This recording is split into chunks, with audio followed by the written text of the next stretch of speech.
இந்தியாவில் 5 மற்றும் 8ஆம் வகுப்பு மாணவர்களுக்கு இனி கட்டாய தேர்ச்சி கிடையாது என மத்திய அரசு அறிவித்துள்ளது.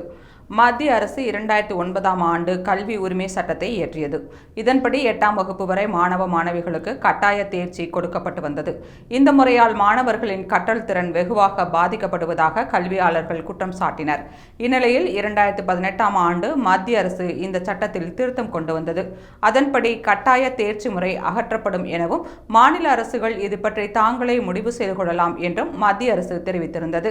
ஏற்கனவே 16 மாநில அரசுகள், டெல்லி யூனியன் பிரதேசம் ஆகியவை கட்டாய தேர்ச்சி முறையை கைவிட்டுவிட்டன.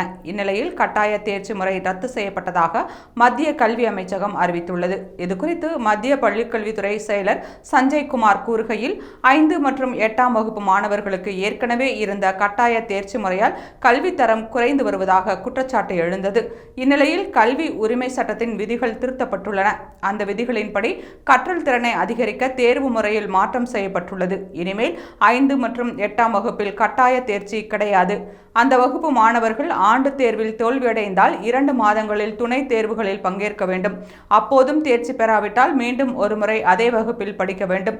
இந்த நடைமுறை நாடு முழுவதும் இருக்கும் கேந்திரிய வித்யாலயா, நவோதயா மற்றும் சைனிக் பள்ளிகள் ஆகிய 3000 மத்திய அரசு பள்ளிகளுக்கு பொருந்தும் என்று சஞ்சய் குமார் கூறினார்.